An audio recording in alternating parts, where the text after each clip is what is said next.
Hey everyone, welcome to this episode of the Optimism Show. Today I'm really excited to have Lucas from Pods.Media, the founder and actually really the person that's moving things in the on-chain podcasting space. Lucas, it's a pleasure to have you here today.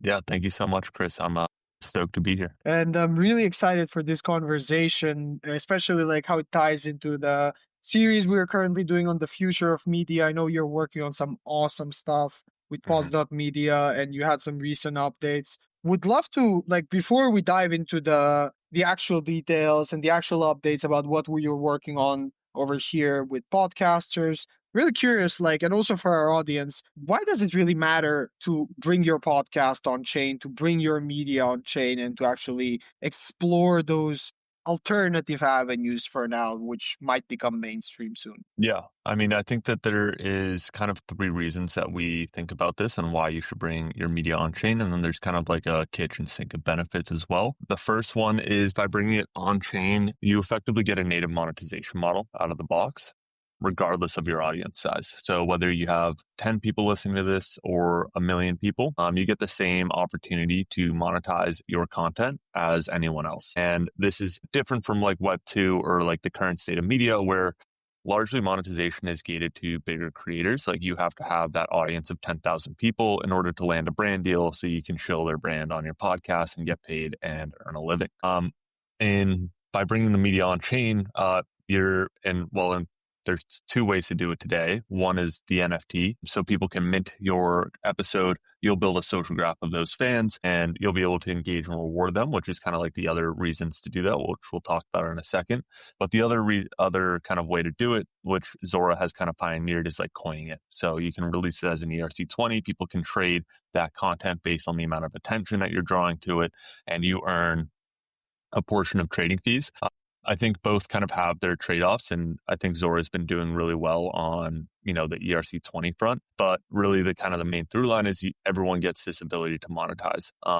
So, I think we had Rachel from the Good News, who's part of like Time Pieces or something. She had like a very viral podcast about a year ago, did millions of downloads. She made $0 that podcast. And then she brought, she redid a podcast. Brought it to Pods natively out of the box. And, she's made, I think, $7,000 to $10,000. And this is an infinitely smaller, like order of magnitude smaller podcast in terms of listenership, but she was able to monetize natively out of the box.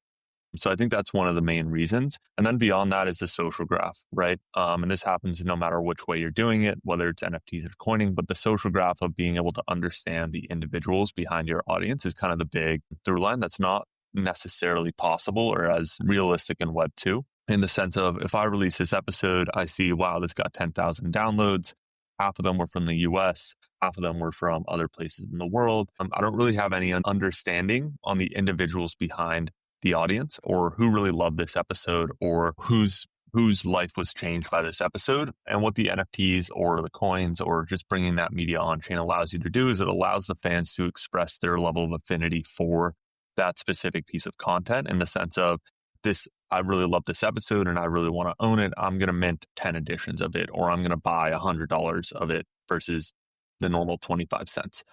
Right. So now you can start to see, which fans, which individuals really enjoy your content or really want to support you in a new way, which I think is a pretty big piece of it. And then with it, the social graph, what it allows you to do is you kind of have this two-way value exchange between fans and creators, right? You both have Ethereum addresses. You pretty much have Venmo accounts paired with an email address for every single one of your fans. And through that, you can start to reward them in new ways. So, maybe you want to airdrop them some new tokens. Maybe you want to gate access to specific pieces of content. Maybe you want to have a token gated group chat, for the top 100 holders. You can really start to engage the audience in a new way that wasn't really possible in Web 2. So I think the through line for all of this is like the reason to bring media on chain is really just this idea of you have this whole new set of opportunities to, monetize, engage, reward your audience in a new way that wasn't really possible before. And then on And top of that, yeah, there's a go ahead. couple other, there's a couple other benefits that, I don't think are as sexy to sell, but I think are massively valuable in the sense of like one of them is kind of like censorship resistance, fully owned, self-sovereign, owning your content in the sense of like if I release a podcast on Pods, like that comes in an 1155 contract that you own. And no matter what happens to Pods, that contract will still exist. You could still publish to it or continue to publish content to that 1155 and it will be accessible anywhere that wants to index that content. So kind of that like global distribution, censorship resistant, unruggable side of the equation is really valuable, but I don't think it's the sexiest thing that people care about until, YouTube shuts down your YouTube channel for the fourth time. Yeah, I would absolutely say it's a matter of, especially depending on which niche the podcasters are in and how censorship is prevalent in that niche in the first place. Now, one thing I'd really like to mention there, because like even last year, like a bit over a year ago when we were starting, we started immediately on Pods when we started Optimism Show, and like especially in the beginning as we were just starting out the podcast, like that monetization aspect was super helpful, especially for covering the initial subscription costs and having that ground zero, even though it wasn't that much of monetization, that actually just feels nice as a podcaster as well, to be able to monetize from day one. And that was really valuable for us in the beginning when we joined Pods as well. Yeah, I think a lot of people really see the benefit, when they're just starting their podcast or publishing their first episode, and then they make their first $5, $10 on that episode. And it's kind of like a game changing. It's not necessarily life changing money,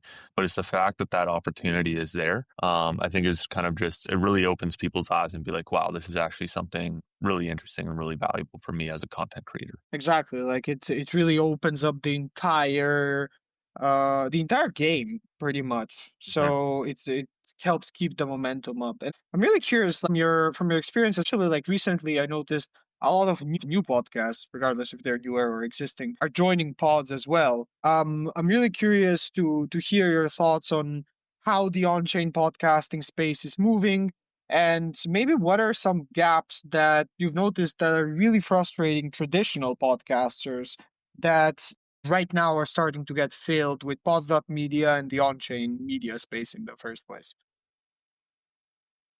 Yeah, I think some of the frictions that we've seen when we talk to normal podcasts, or I guess maybe answering the first question on how the on-chain space is moving. I think Zora is really showcasing that there's a lot of potential here. If you get the form factor right, and specifically like this concept of creator coins is really enticing for a lot of people. And yeah, I think the interest is still like, I wouldn't say it's massively different than a year ago at this point, even with the market picking up. I still think NFTs as a whole are kind of on the back burner of the broader crypto narrative and are still trying to find their kind of a new wedge into the market or what's really interesting for them. So I think we're keeping an eye on that development. But I think as a whole, like the value prop is still there. And it's still, I think it's as clear as ever for a lot of people. So, it's very easy to start showcasing this stuff to newer podcasts. That said, I think some of the frictions that we see today with bringing on new podcasts or just like Web2 podcasts that don't have a lot of crypto exposure, I think the big one is actually just like earning ETH and like having to deal with that friction or like that accounting nightmare of like, oh, I'm earning ETH. Now the value's fluctuating, all that kind of stuff. So I think we're seeing more of a bigger shift into like stablecoin-based pricing and minting, which I think is really interesting and something that we're exploring, or just stablecoin-based payments as a whole. I think there's kind of like the next kind of leg for this, just because when you do that, you can really abstract the crypto piece. You can just show dollars in your account. If you're on the Pods dashboard and you're kind of looking at your earnings today, it's like in ETH and you're like, okay, if you're brand new to crypto, you don't really know what that means exactly. Like you can try and go do the conversions or whatever, but if everything's priced in dollars or in stable coins or in USDC, you can really start to just abstract all the crypto pieces away in a much more seamless fashion that makes it more enticing for podcast networks or like, these networks that own hundreds of podcasts that are looking for new ways to monetize. That's kind of like one of the big frictions that we see today. And then beyond that, I think even if you're deeper down the rabbit hole, I think one of the bigger things that everyone's trying to solve that's working in this space is kind of like the why collect or why support. Why would I support this specific episode or why would I collect this NFT? And really coming up with more compelling reasons for that. I think, again, mentioning Zora here, it's like they really took this approach of like, coins and speculation and, I'm going to buy this because I think it might go up. And I think that there's trade-offs with that. But as a whole, I think the on-chain media space, I mean, we started this 2 years ago, over 2 years ago, 2.5 now. And back then, no one gave a fuck. I don't know if I'm allowed to swear, but like no one really cared about bringing media on chain. It didn't really matter. And now it's no longer like, why would you do this? It's like, okay, who's going to start bringing in the big creators to do this? Because the value prop is there. It's super clear. So that's kind of what we're all trying to figure out is like, who can bring in the big creators, who can come up with compelling reasons to support those creators. And yeah, that's kind of where we're at today. Because the other thing when it comes to big creators as well that from my understanding Pods unlocks is that it makes community building. Mm-hmm. It can make it a lot more personalized and a lot closer than just traditional media in the first place. Right. Yeah. And I think that's kind of the value prop for the bigger podcasts or the bigger creators that can already monetize. They're already raking it in with the brand deals, and it's like extra monetization doesn't really move the needle for them unless it's like massive. And I think like community building, understanding the individuals behind your audience, being able to engage with them, that's really the big value prop for those creators.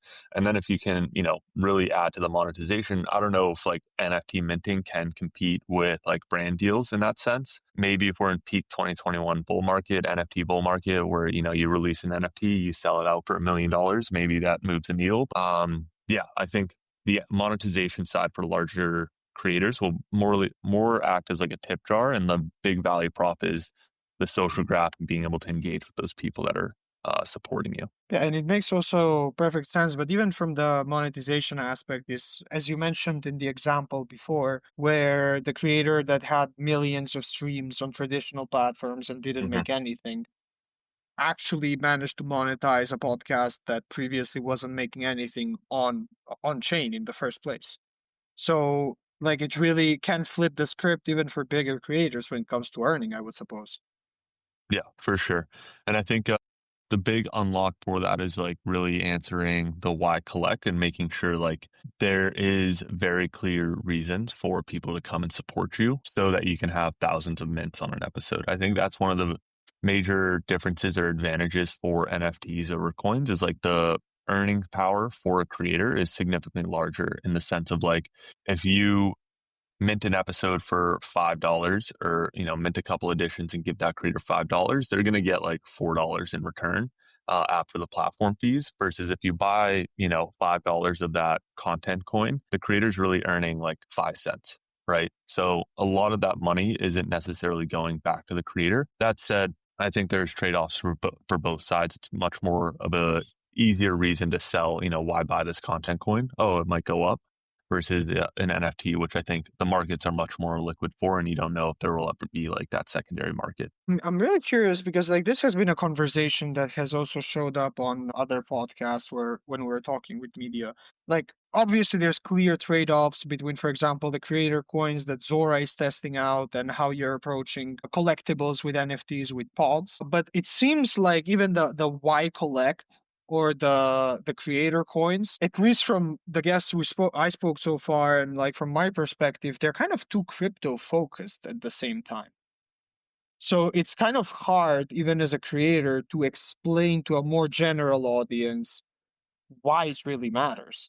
Like I'm really like I know it's very vague, like on a vague observation, but I'm just curious to hear your takes on it, especially of is it a problem of just distribution, maybe just getting more people to see and to get to the point of why collect and some will convert, or is more of a communication problem or an approach? I think from my understanding right now, it's a consumer behavior thing. People aren't used to like these microtransactions to support creators. And I think that's something that's changing, and you really have to come up with the compelling reasons to like why you should be doing it in the first place. I think the underlying thesis for a lot of us is like patronage, or it's like a patronage plus model where you get some sort of ownership in that creator for doing it. But I think that value prop isn't super clear to the normal person that's coming in. And you really need something super clear that they're going to understand. And I think that's what the coins do well. It's like, oh, it might go up in value and you might make more money. And that's like a very clear reason. And then I think the NFTs on like, I think they do a much better job for the community engagement part because, with the coins, it's like you kind of crowd out or you the social graph gets more noisy in the sense of you don't know why that person's buying that coin. Is it like just purely speculative and like I don't really care about you as a creator and I just want to go up, the number to go up versus, oh, I actually just really enjoyed this piece of content versus an NFT, especially in like a forever edition. It's really just because you want to support that creator and you're going to get some sort of benefits with that creator in return. So I think that's where NFTs also kind of have an edge, but I think that value prop of like number is probably not going to go up. So why would I be supporting this creator? Needs to be a bit more clear. And I think that's something that we could be doing better at Pods as a whole. And something we're actively thinking about. It's also one idea that came to my mind, and maybe you considered it as well. Like I was thinking about Optimism Show as well. Is like the Y Collect incentivizing with some kind of a private community access or some kind of special editions, just for the special editions in in the terms of like alpha or news for the people that collect. I don't know if I'm just curious, like, have you seen any models like this being implemented by creators so far? I know boosting episodes has been going for a while. I don't know lately, I haven't seen it a lot of it, but I'm just curious on that regard. What have you seen? Yeah, we've seen some creators experiment with token gated access to communities. Some of them that we've seen is like a Telegram group. Another one that we've seen, which is more gamified, was like Discord, but you'd earned status or like you earned like different kind of roles based on how much you collected.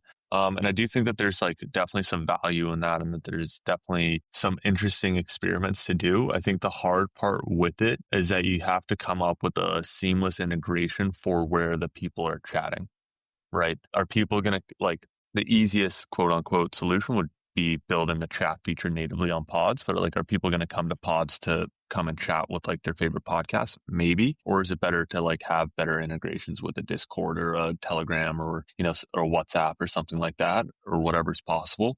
And I think that's the hard part is like, where are people actually going to want to chat with their creator in that community? But I do think it's one of the more compelling reasons for like answering why Collect is like private community access. Yeah, which kind of flips the entire subscription model on its head. Is that something that you would want to do? And like, how would you want to implement that if you had the magic wand? That's a good question, actually. Haven't been asked many questions by guests, so thank you for asking that. It just came as an idea, honestly. We think like actually my main objection to that was like, okay, like the distribution, which is something we're working on right now, needs to be a lot higher to actually implement something like that and to be worth it, which maybe Mm-hmm. I'm wrong. That's the thing. So maybe like the crypto community would be a lot more engaged in something like that. But then the other objection that comes to mind is like, do people really want to chat with their creators? Do people really want just another community to be part of? Mm-hmm. Yeah. It's something that it feels like a strong reason, but also, like if we could build that out of the box on Pods, you on board for the first time, and now you have a private chat that's kind of like super baked in. Would you like, is that something, especially if it was built natively on Pods? Like, I think like Friend Tech got pretty close to this, and I think that was pretty interesting, but it's just a very different experience. Like, it's obviously very mobile first for one. So you need like an app or PWA, but it is an interesting use case. Maybe we'll think more deeply about that. And I it's would something say that we've there. seen some uh, success around already. Oh, that's awesome. Actually, I would say like especially if there's like a clear guideline or structure, doesn't take like especially for podcasters like us and everyone, if it's not too tech heavy, I think it will Hmm. have a lot more adoption because we would absolutely be up to explore something like that. I know like Hmm. Instagram has like on Instagram I've seen some podcasters use the Instagram announcement channels Hmm. to actually retain their audience. We haven't really experimented with that much, but I would assume it works quite well for a lot of people, although the feature seems to be kind of falling behind right now. Hmm. So I don't know if you mean by something similar like that, but a bit more two-way, Hmm. where there's a bit more interaction as well. Yeah, I think that is like the key here, Chris, is like the two-way, the bi-directional kind of relationship between fans and creators and how like bringing media on chain or that relationship on chain can be really empowered. So Yeah, I think that there's maybe a thread to pull there, but it's something that, there's a million things to be working on. So it's tough to prioritize stuff at the end of the day. When we're on the topic of prioritization, especially with the space moving pretty fast right now, Hmm. and all sorts of media developments. I'm really curious, like, what are the top priorities for pods right now? What are you really looking at right now, and what are you looking forward to in the coming future, really, like recent Yeah, times? and yeah, so kind of as you alluded to earlier, we launched like the new homepage discovery about a month ago. And I think that was kind of a culmination of like, okay, this is Pods V1. We're really happy with this. It kind of works. Creators can publish really easily. There's a fully fledged discovery system and like collecting, mechanism there that we felt really happy about. And it allowed us to take a step back and be like, okay, if we were to rebuild this from the ground up today, like how would we do it? And what would we be focusing on? And I think one of the interesting things, and you actually touched on it earlier, is distribution and growth. We have a lot of podcasts on pods, like I think over 150, 160 right now. And they're all looking for growth.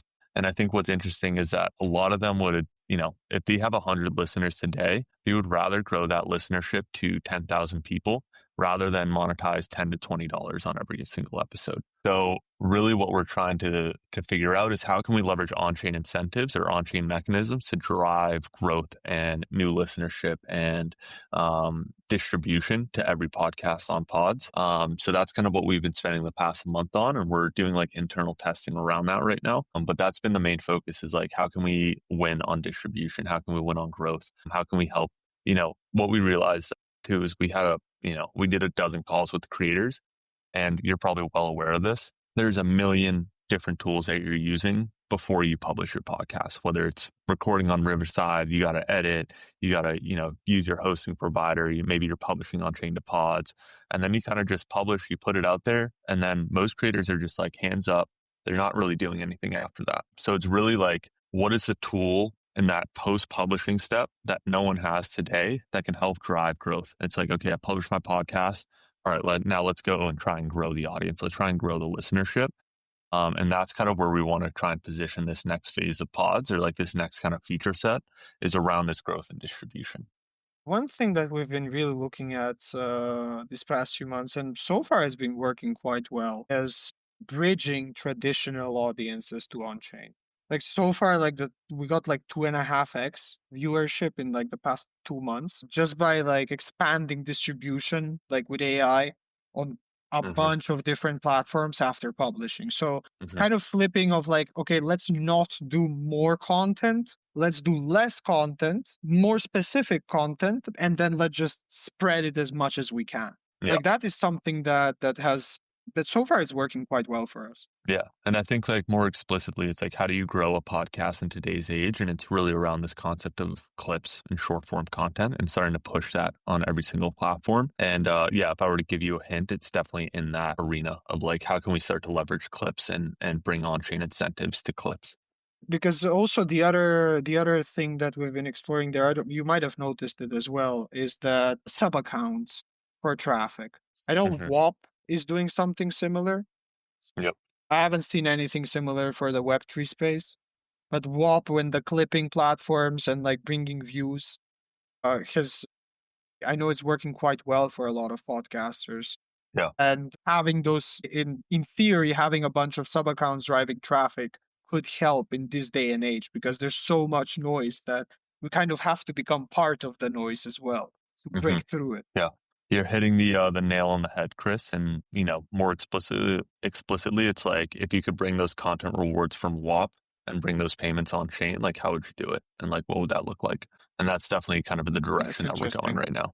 That's Yeah. actually quite interesting. Now, the way you said it, like that's Hmm. that can be quite beneficial, especially for on-chain podcasters Hmm. and for podcasters that are looking to expand to crypto. Yeah. Exactly. But yeah, Lucas, is there anything else that maybe I should have asked you that I haven't that I'm missing out? No, I mean, I definitely wanted to talk a little bit about where we're going and what's next and our focus on distribution and growth. And yeah, you definitely leaned into it with the WAP stuff. I don't know. I think that's it. I would love to hear more about your experience, kind of like what you want out of pods, all that kind of stuff. Because you've been publishing for a year now and pretty consistently. So, It's been a year every week for a year on Pods, and honestly, it's been goodness. awesome. Like saw the like this past year, I saw the a bit of the platform changes, the new website Mhm. and everything. Honestly, still trying to figure out how to use the discoverability on the new website and how as Mm, creators we can play on it a bit. And if mhm. there's our ways to work on it, like that could be really useful to also talk about. And the other thing is the minting aspect, because the minting aspect seems, especially for on-chain, and we haven't focused that much on minting because it seemed way too complicated and changing way too fast this past year as creators. So it was just whatever comes, and we just go with it. So the minting aspect, like what is the evolution of the minting aspect as well? Yeah. I think the first one is probably like stablecoin-based payments is one. Like I think most minting today happens in ETH terms. Rodeo, I think, is one of the platforms that has shifted over to Sure. USDC-based minting. Really? And then, yeah. And then from there, I do think it is kind of dialing in. Well, one, it's like, how do you get normal people to start minting? And one of that is like, can you mint with Apple Pay or stuff like that? But beyond that, it's also kind of to the earlier point of the conversation. It's like, how can we create very clear, compelling reasons to actually start supporting these creators and give them some sort of upside or some sort of ownership in that creator? So, if they're the next Joe Rogan, you kind of benefit on that, in that Yeah. capacity. So yeah, I think the evolution of minting is much more consumer friendly is really the direction that we need to go. But I'm also interested to see kind of just how the NFT space evolves and how it kind of shapes into this next kind of phase of the crypto cycle and what brings people in the same way that 10,000, you know, NFT TFP collections were kind of the meta last cycle. It's like, what does that look like today? And like, what does the NFT meta look like um, in the next 12 to 18 months here? That makes perfect sense. And also, like on the point that you mentioned with Apple Pay, I just saw earlier today that the first crypto app has been approved on the Apple Store. So there could be Wow. some interesting movements there, actually. Yeah, definitely making some progress. I know, yeah, the new administration in the US is much more crypto friendly, regardless of what you think. So it's definitely, as a US citizen, it's definitely been more comforting to be building in this space and knowing that you're not going to get served by the SEC randomly for just trying to experiment and make stuff happen. So, and innovate. So, yeah, I think we're seeing a lot of progress on that front. And App Store approvals are just one step to that. Awesome. Yeah, step by step, but it's definitely moving a lot faster than I at least was expecting. So Yeah, probably a lot of other people as well. by brick, Kris. Brick by brick. Yeah, Lucas, anything else that maybe we haven't touched on, or Um, anything that you might be interested from a Paul's perspective? Uh, I think that's it. I mean, I was mostly just stoked to talk about the distribution and growth stuff, but I think we kind of squeezed that juice out of that fruit. And no, but this has been a great conversation overall. It was a pleasure, actually. I'm really excited. Like we have been on Pods and we're gonna continue being on Pods, so I'm really excited about how Pods is evolving. So far, Yeah. it's really been super helpful to what we're doing and really excited to where things are headed. Nice. Awesome. Well, I appreciate all the support and you continuing to publish for over a year straight. I mean, it's definitely it's much appreciated on us and the creators are kind of the backbone of the pod. So I mean, shout out to you and everyone else.